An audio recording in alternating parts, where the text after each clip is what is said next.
친구들 안녕. 밥 잘 챙겨 먹었어요? 오늘 어떤 하루 보냈어요? 친구들 보고 싶어서 왔어요. 오늘 눈 내렸어요. 처음엔 비가 내렸는데 비가 나중에 눈으로 바뀌었나 봐요. 그래서 저는 눈 오는 풍경이 좋기도 했는데 또 밖에서 계시는 분들은 추웠을지도 모르겠다. 차 타고 오면서 이렇게 눈 만져봤거든요. 눈이 이렇게 손에 차갑게 느껴지는 그런 촉감이나 이런 것들도 좋더라고요. 그리고 이렇게 차 타고 오다가 찬바람 냄새 아세요? 찬바람 냄새가 있는데 저 찬바람 냄새 좋아하거든요. 그래서 창밖으로 이렇게 얼굴 내밀어가지고 네, 차가 속도가 있으니까 바람이 더 세게 느껴지잖아요. 네, 그래서 막 약간 숨이 안 쉬어질 정도로 이렇게 바람이 막 부는데 그런 느낌도 되게 좋더라고요. 그냥 저는 그런 것 같아요. 이렇게 제가 느낄 수 있는 감각으로 느끼는 것들, 이런 것들도 좀 좋아하는 것 같아요.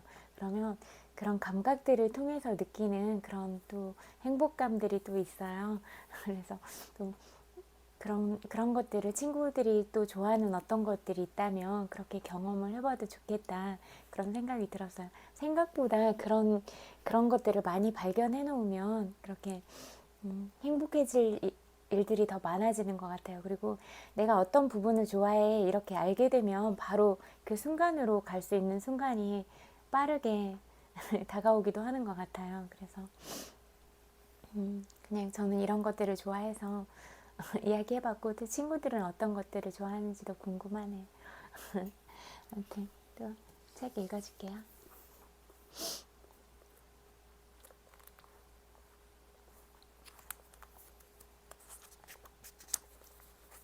명확함. 먼저 그대가 무엇이 되려는지 스스로 말하라. 그런 다음 그대가 해야 할 일을 행하라. 에픽테토스. 스토아학파의 철학자.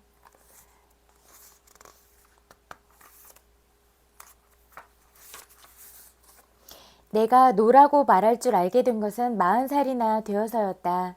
방송을 처음 시작했을 때 사람들은 내가 마음씨가 좋아서 남을 너그럽게 잘 돌보는 사람이라 생각했고 나는 그런 이들의 시선에 자주 휩쓸리곤 했다. 내게 오기 위해 주머니를 탈탈 털어 버스표를 산 사람들도 있었고 집에서 뛰쳐나온 아이들도 있었다. 학대당한 여성들은 남편을 떠나 녹화장 문간에 나타나기도 했다. 그 시절의 나는 가출한 계집아이를 가족에게 돌려보내고 자살하겠다고 협박하는 여자와의 통화에 매달리며 기를 많이 소비했다. 수표에 수표를 계속 끊어주는 나 자신의 모습을 보며 내 마음은 점점 지쳐갔다. 그들이 내게 요청하는 것을 주는데 너무 바쁜 나머지 내가 진심으로 그들에게 베풀고 싶었던 것에 대해서는 오히려 감을 잃었다. 나는 남을 기쁘게 하려는 병에 심하게 걸려 있었고 예스라는 말이 입에서 자동으로 튀어나오는 일이 잦았다. 나는 그 병이 어디서 옮은 것인지 정확히 알고 있다. 학대를 겪은 과거가 있는 사람은 적절한 선을 긋지 못하는 과거 역시 갖고 있다. 어린 시절의 사적인 영역을 침해받은 이들의 경우 그들을 마음대로 이용하려는 사람을 막을 용기를 쉽사리 내지 못한다.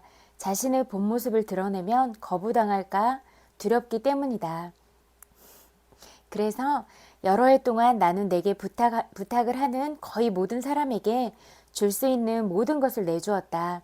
다른 이들이 내게 품고 있는 기대, 내가 무엇을 해야 하고 어떤 사람이어야 하는지에 관한 기대에 부응하려 애쓰며 나는 너덜너덜해질 때까지 자신을 다그쳤다.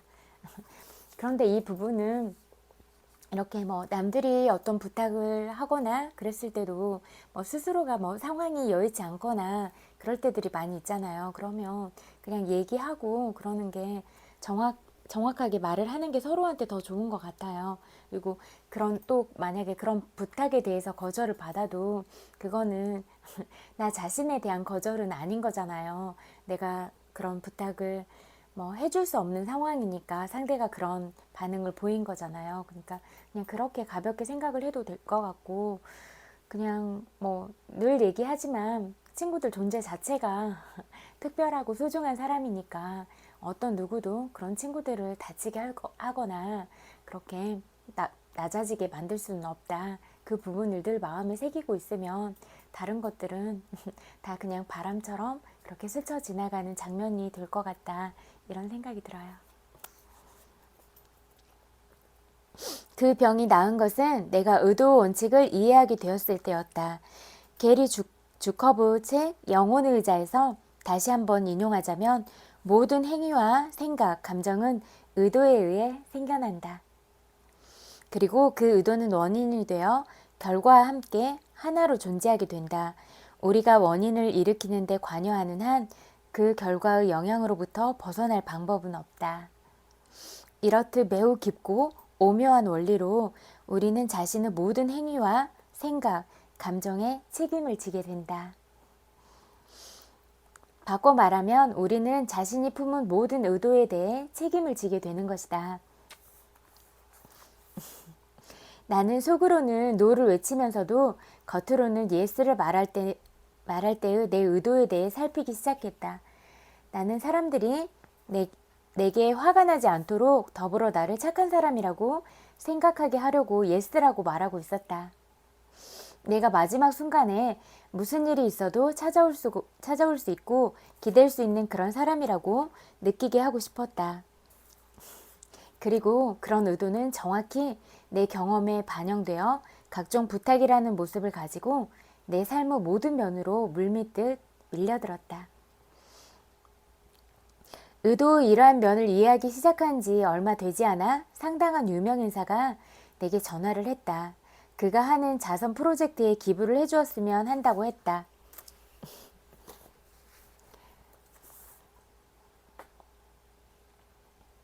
요청 금액이 상당히 커서 나는 먼저 생각을 해봐야겠다고 대답했다. 그러고서 나는 생각해 보았다.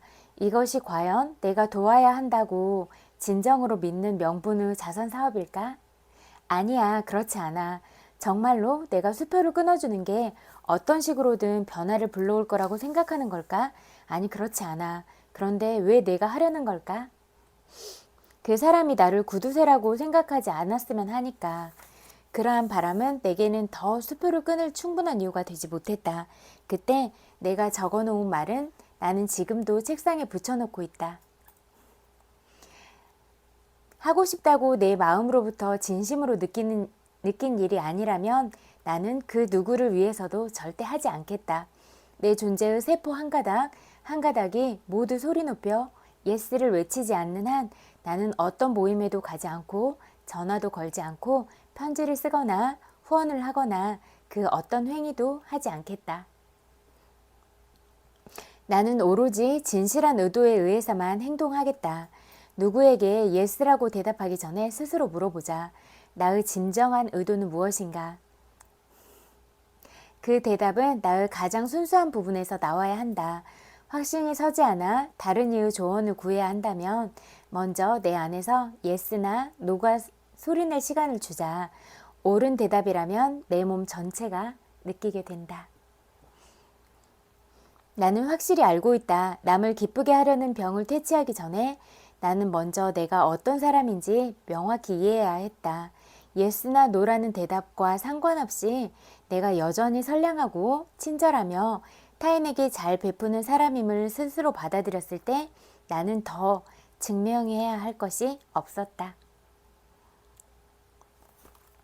예전에는 다른 이들이 저 여자는 자기가 대단한 뭐라도 된다고 생각하나 봐 라고 쏙독될까 봐 두려워했다면 지금은 나는 꼿꼿이 서서 이게 바로 나야 용기 있게 말할 수 있는 사람이 되었다.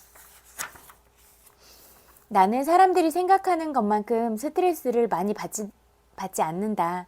지난 여러 해 동안 나는 내가 가진 에너지를 현재에 집중하고 매 순간 일어나는 일을 온전하게 인식하는 법을 배웠다. 이런 일이 있어야 했어. 무언가가 제대로 진행되지 않고 있어. 다음에 무슨 일이 일어날지도 몰라. 등등의 걱정을 더는 하지 않게 되었다. 하지만 나는 여전히 긴장을 푸는 방법을 찾아내야 했다. 해야 할 일이 끔찍할 정도로 많아서 만약 그 방법을 찾지 못했다면 나는 완전히 비효율적인 상황에 처했을 것이다. 그리고 아마도 살짝 제정신이 아닌 상태가 되었을지도 모르겠다. 우리 중 누구도 쉬지 않고 달리기만 할 수는 없다. 당신이 필요로 하는 시간과 보살핌을 스스로 주지 않는다면 당신의 몸은 병과 피로라는 형태를 띠고 저항하게 된다. 그렇다면 어떤 방법으로 자신에게 시간과 보살핌을 돌려줄 것인가? 나의 경우 친구 게일과 거의 매일 이야기를 나눈다. 그리고 밤마다 욕조에 뜨거운 물을 채우고 초를 한두 개 켜놓은 후 몸을 담근다. 오글거리게 들리겠지만 숨을 깊이 쉬며 긴장을 푸는 동안 타고 있는 촛불에 1분 정도 집중하면 아주 차분해진다. 잠자리에 들기 바로 전에는 책을 읽거나 심야 뉴스를 포함한 TV 프로그램 등을 시청하지 않는다. 불안해지기 때문이다.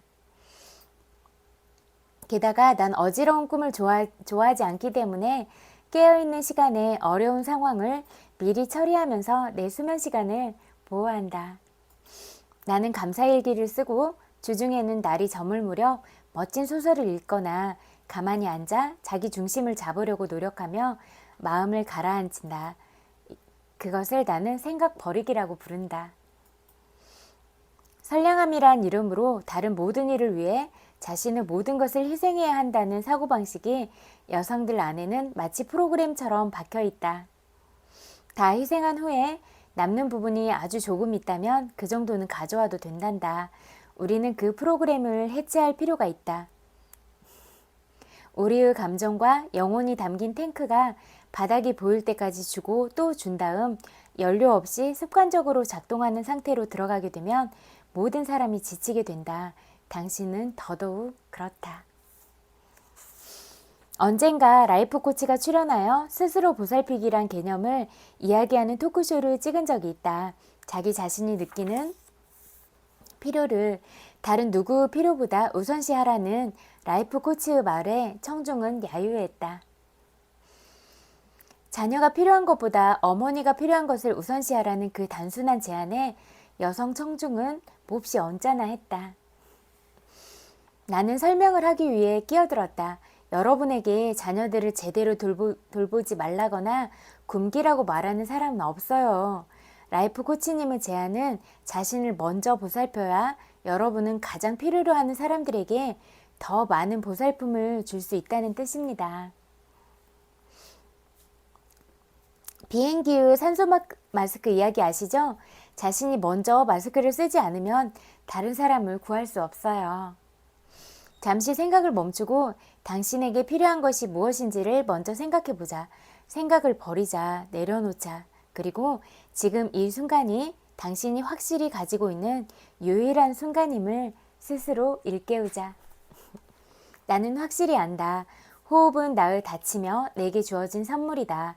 우리가 모두 지금 이 순간에 중심을 찾을 수 있도록 선사받은 선물이 호흡이다. 조금이라도 긴장을 느낄 만한 것과 마주칠 때마다 나는 하던 일을 멈추고 숨을 깊이 들이마셨다 내쉰다. 종종 무의식적으로 숨을 멈추고 있는 자신을 깨달은 경험이 누구에게나 있을 것이다. 주의를 충분히 기울여보자. 우리가 놀라울 정도로 줄곧 긴장한 상태임을 알게 될 것이다.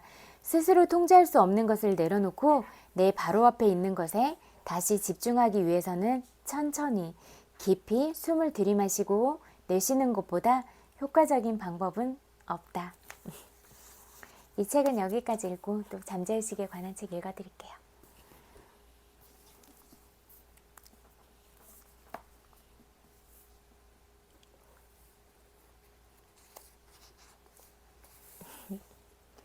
눈에 보이는 성과를 얻지 못한 이유.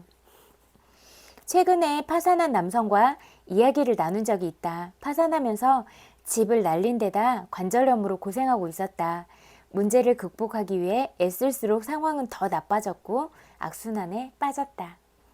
그가 물었다. 저는 좋은 일도 많이 하고 매일 기도도 합니다. 그런데 왜 성과가 없을까요? 이런 노력에도 눈에 보이는 결실을 맺지 못한 이유는 10년 넘게 동료를 미워했기 때문이었다. 동료에게 복수하겠다는 생각과 악의적인 감정에 휩싸여 있었다. 동료를 삐딱하게 바라보며 용서하지 않고 욕설과 비난을 퍼부었다.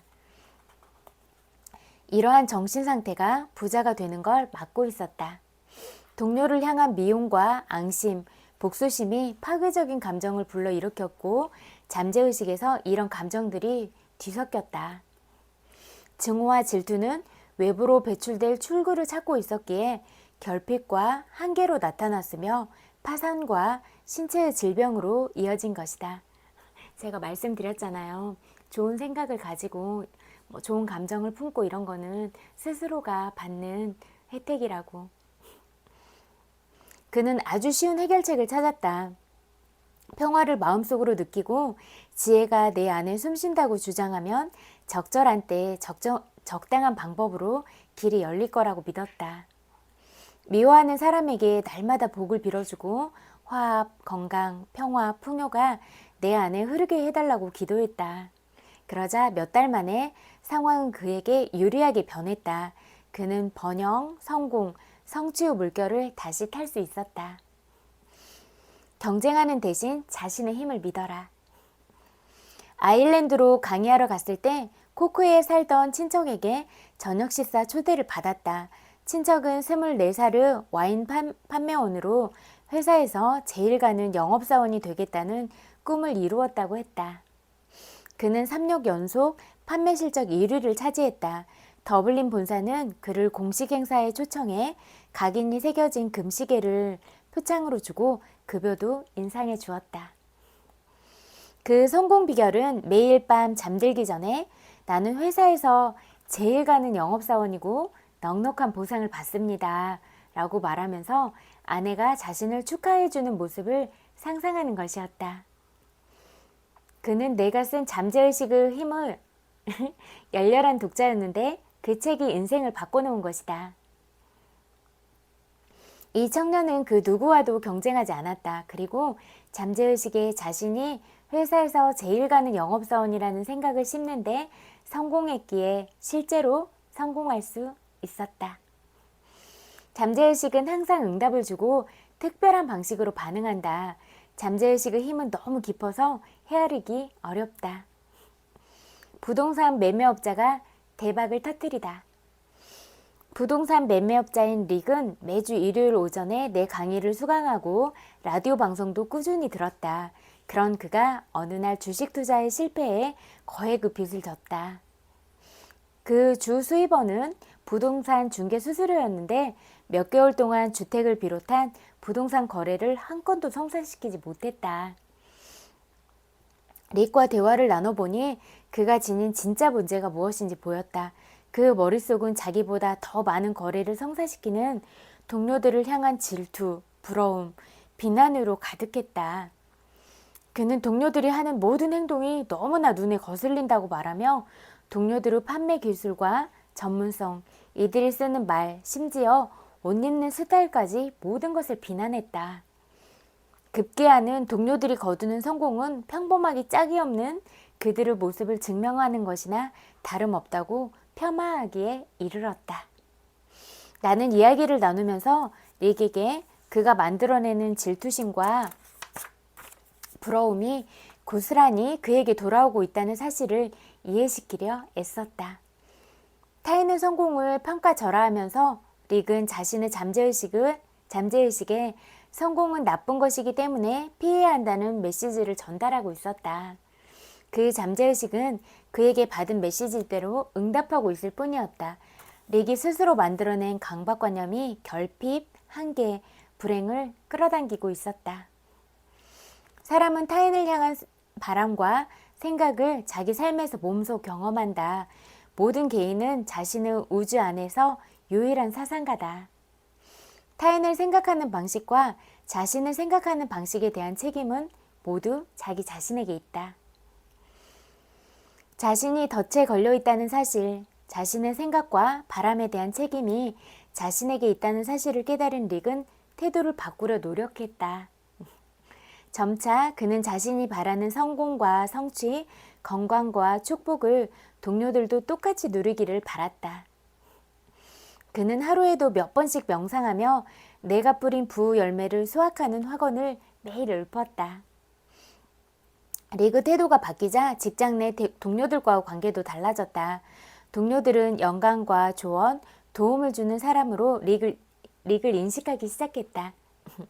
오늘날 릭은 회사에서 가장 생산적인 부서의 책임자로 근무한다. 영업부 워크숍을 진행해달라는 제안도 자주 받는다. 그는 현명하고 공정하게 건설적으로 상품을 판매하는 방법을 타인에게 알려주는 사람으로 업계에 널리 이름을 떨치고 있다. 조직에 부가 흘러들어오다. 회사를 경영하는 엔지니어 친구가 말해준 이야기다. 자기 회사에는 승진 원칙이 있다고 했다. 회의에서 그는 직원들에게 회사가 성장하면 직원들이 보상을 받을 거라고 강조하고 부지런하고 협업에 능한 사람들이 빠르게 승진할 것이라고 덧붙였다. 그는 사업을 사다리에 빗대 설명했다. 열정적이고 근면 성실한 사람들, 기꺼이 일하겠다는 마음이 있는 사람들은 사다리에 올라 재물에 닿을 수 있다. 하지만 만약 그렇게 하지 못한다면 잘못은 자기 자신에게 있다. 그는 회사가 얼마나 성장했는지 직원들과 공유하고 분기별 성장률에 비례해 직원들과 수익을 나눠 가진다. 그런 방식으로 일하니 몇 년 동안 그만두는 사람이 없었다. 그래서 충성심이 강하고 협동 능력이 높은 성실한 직원들로 가족 같은 회사를 꾸릴 수 있었다. 직원들은 경쟁하기보다 서로 도우려 한다. 계속해서 계약을 체결하고 새로 지점을 열고 있다. 부가 사방에서 이 회사로 흘러들어가는 것이다. 그런 방식으로 사다리를 올라간 사람들을 위해 기도하고 진심으로 축복과 사랑을 베풀면 내면에 있는 불을 선물처럼 풀 수 있다. 즉 다른 사람이 잘 되기를 축복하면 나도 축복을 받고 나의 일도 잘 풀린다. 다음의 확언을 통해 모든 사람과 불을 나누어 보자. 다른 사람이 잘 되기를 빌어주는 건 곧 내가 잘 되는 길임을 압니다. 다른 사람을 축복하면 나에게도 축복이 돌아옵니다. 사랑이 나를 통해 온 인류에 넘쳐 흐릅니다. 나보다 부자인 사람과 나를 비판하고 비방하는 사람을 축복합니다. 동료 모두가 성공하고 잘 되는 것을 보고 기뻐합니다. 마음의 문을 열고 부의 길로 걸어갑니다. 나는 넘치는 사랑으로 모든 일을 대합니다. 부가 모든 사람의 마음과 가슴에 넘치기를 기도합니다. 모두가 건강하고 행복하며 풍요롭기를 기원합니다. 축복을 받고 삶의 부를 누리기를 진심으로 기도합니다. 무한한 부에 감사드립니다. 정말 멋집니다. 땅에 뿌린 하나의 씨앗이 열매를 맺어 수백 개의 씨앗으로 재탄생하듯이 부라는 씨앗을 심으면 부가 수배로 불어나는 걸 직접 경험할 수 있을 것이다. 경쟁한다고 생각하면 공급이 제한된다. 내 손으로 만들고 협조한다고 생각하면 다른 사람의 것을 뺏지 않고도 내가 원하는 모든 부를 누릴 수 있다. 숨쉬는 공기가 부족하지 않은 것처럼 우주 부는 무한하고 절대 부족하지 않다. 타인의 성공, 부, 재산을 부러워하거나 질투하지 마라.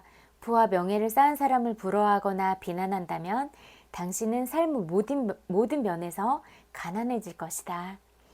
타인을 위해 바라는 것이 당신의 삶에 그대로 나타난다.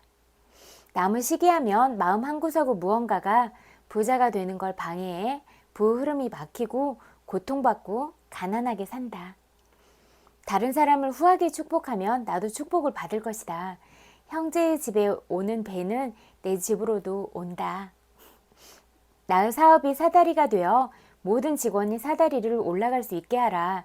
다른 사람을 부자로 만들고 그 사람의 진정한 가치에 해당하는 월급을 주면 나도 부자가 된다.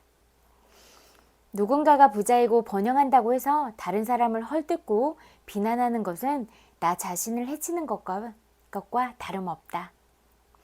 마음은 창조적인 매개체다. 다른 사람에게 빌어주는 소망은 사실 내가 나에게 바라는 바이다.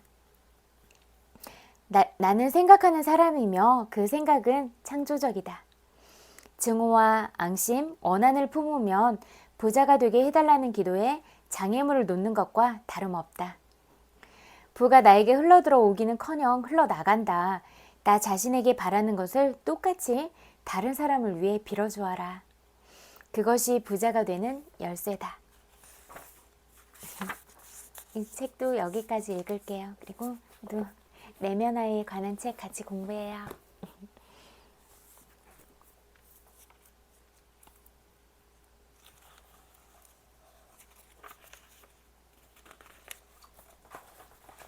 내면적 행동. 어렸을 때 다른 사람에게 받았던 학대를 자기 스스로에게 표출하는 것을 내면적 행동이라고 한다. 사람들은 어린 시절에 벌을 받았던 방식대로 자기에게 벌을 준다. 내가 아는 한 남성은 실수를 할 때마다 자기 자신을 학대하곤 한다. 이 바보야, 어쩌면 그렇게 멍청할 수가 있니? 라는 말로 자신을 비판하면서 괴롭힌다. 어쩔 때는 자기 얼굴을 주먹으로 때리기도 한다. 그런데 알고 보니 어렸을 때 잘못을 할 때마다 어머니가 자기 얼굴을 주먹으로 때렸다는 것이다. 과거에 해결되지 않은 감정들은 종종 자기 자신을 향해 적대적으로 돌아오곤 한다. 조의 경우를 보자. 그는 어렸을 때 한 번도 화가 난 걸 밖으로 표현해 본 적이 없다. 조에겐 자기 어머니를 향한 분노가 있었다. 그 어머니는 그가 무엇을 하려고만 하면 언제나 못하게 막았기 때문이다. 그가 뭘 시작하려고만 하면 갑자기 끼어들어서는 엄마가 음식을 준비하는데 내 도움이 조금 필요하구나. 뭐뭐 해주겠니? 혹은 잘하고 있구나. 그런데 엄마가 좀 도와주는 게 나을 것 같다. 라고 말하면서 그가 하려는 일들을 방해하곤 했던 것이다. 그는 이제 성인이 되어서도 자기가 할 수 있는 것들을 어머니가 하도록 그냥 내버려 둔다.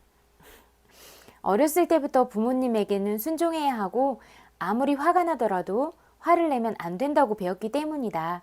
그러자 그 안에 쌓이던 분노는 결국 자신을 향하게 되었다. 결국 그는 의기소침해지고 냉담해지고 인생의 목표들을 성취하려는 어떤 열정도 없는 아주 무기력한 사람이 되고 말았다. 근데 제 생각에는 진짜 어렸을 때 이런 것들을 꼭 지켜야 된다, 이렇게 뭔가 그런 삶의 무게에 대해서 먼저 책임감을 지어주기보다는 오히려 그런 인간관계에서 자기 권리나 그런 부분에 침해받았을 때 명확하게 경계를 그을 줄 알고 이 선 넘지 마세요. 제가 불편해요. 라고 말할 수 있는 부분들을 먼저 심어주는 게 중요할 것 같고, 또 스스로한테 어떤 감정들이 있는지 그렇게 스스로의 감정을 먼저 알아볼 수 있는 그런 기회들을 많이 마련해 주는 게 더 중요할 것 같아요. 내 감정들을 스스로 알아야지 또 타인의 감정을 이해하는데 도움이 더 많이 되니까 그런 부분이 훨씬 더 중요하다. 우리는 사회 속에서 인간관계를 맺고 살아가기 때문에 이런 부분들이 중요한데 이런 것들을 가르쳐주는 기회가 적었다.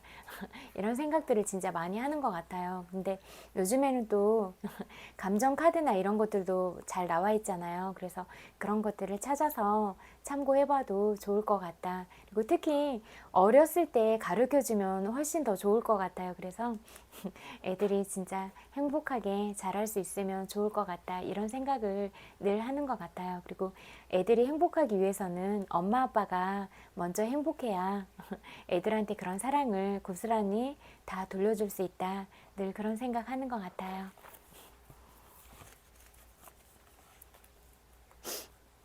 감정의 에너지가 안으로 표출이 되는 경우에는 심각한 신체적인 증상을 일으키기도 한다. 위장장애, 두통, 요통, 목의 통증, 목의 통증, 심한 근육 긴장, 관절염, 천식, 심장병 또는 암 등으로 나타나는 것이다. 나아가 사고를 자주 일으키는 경향성도 내면적 행동의 또 다른 형태이다.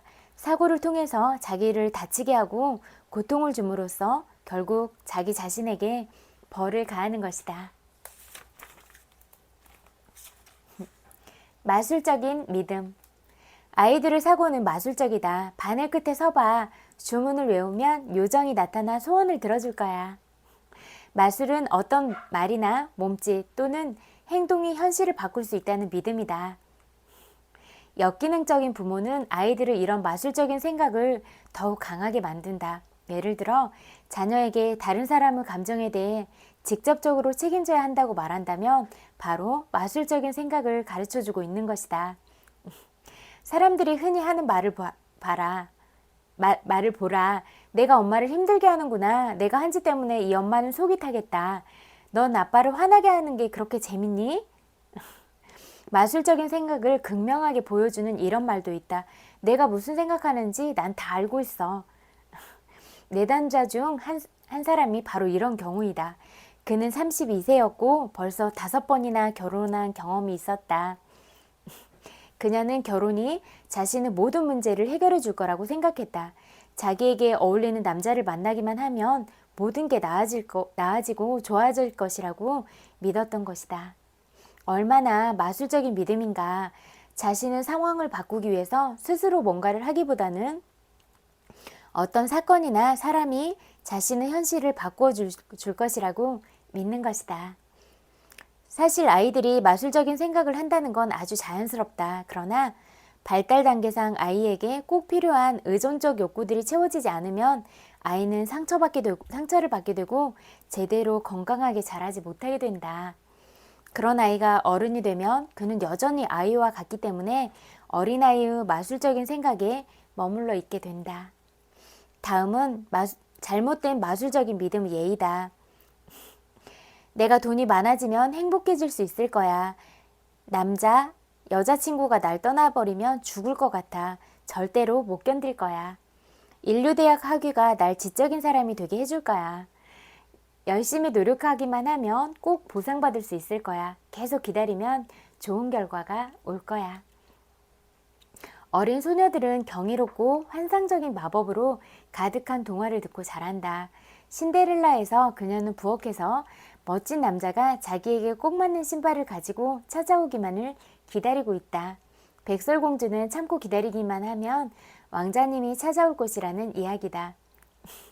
그 밖에 잠자는 숲속의 공주와 같은 동화들을 내용 그대로 보자면 여자들의 운명이란 죽은 사람에게 키스하는 걸 즐기는 시체 애호가 같은 남자가 제 시간에 숲속을 헤치며 찾아오기를 기다린다는 것이다. 얼마나 우스꽝스럽고 어처구니가 없는 그림인가. 소년들 역시 마찬가지로 옛날 이야기를 들으며 마술적인 기대감들을 키우고 있고 그들은 그 여자를 찾아야 한다는 메시지를 담고 있다. 그리고 그녀를 찾기 위해 아주 먼 길을 떠나 어두운 숲속을 지나고 무시무시한 공룡과도 싸워 이겨야 한다.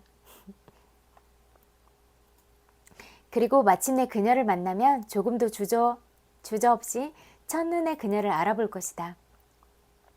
많은 사람들이 그토록 강단 앞에 서고 싶어 하는 건 바로 이런 이유 때문이다.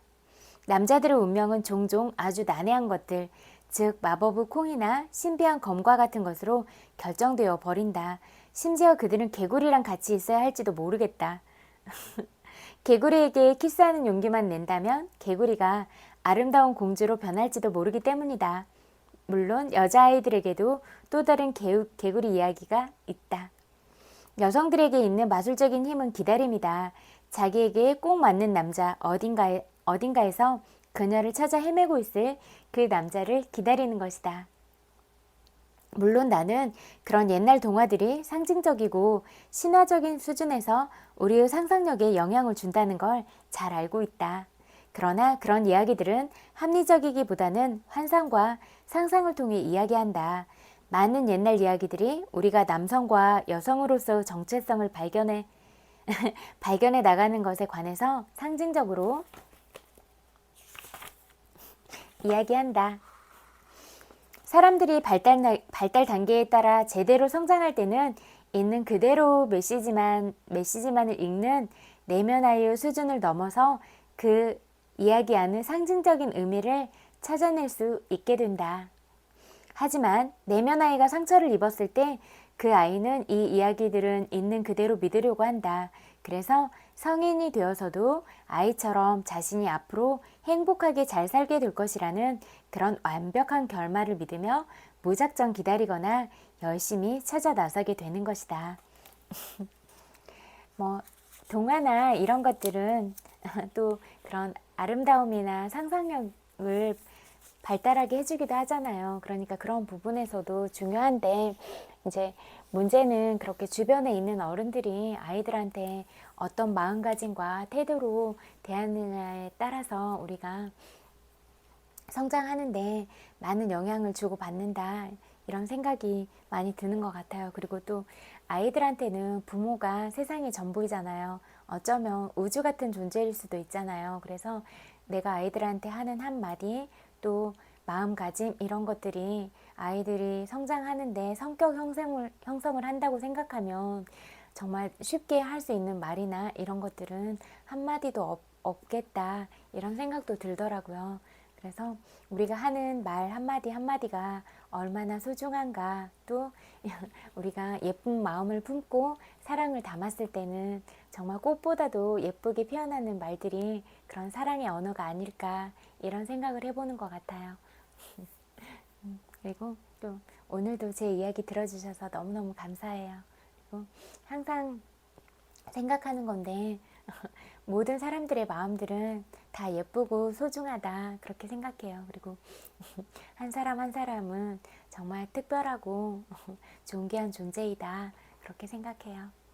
그리고 오늘도 친구들 엄청 많이 보고 싶어서 왔고 오늘 친구들이 어떤 하루를 보냈을지라도 고생했다고 마음으로 안아주고 싶어요. 토닥토닥 고생 많았어요. 엄청 많이 사랑해요.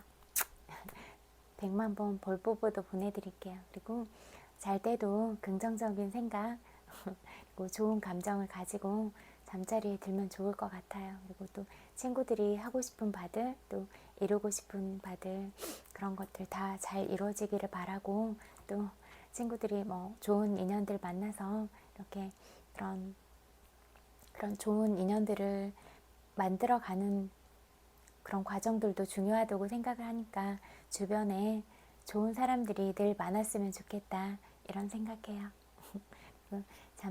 오늘 눈이 내렸는데 눈이 내린 당일은 좀 덜 추울지도 모르겠지만 그래도 또 밖에서 고생하신 분들도 많이 있잖아요. 그러니까 따뜻한 물로 샤워도 하고 이렇게 몸의 근육들도 다 긴장 풀면서 이렇게 편안한 마음으로 잠들면 좋을 것 같아요. 잘 자요. 굿나잇. 안녕.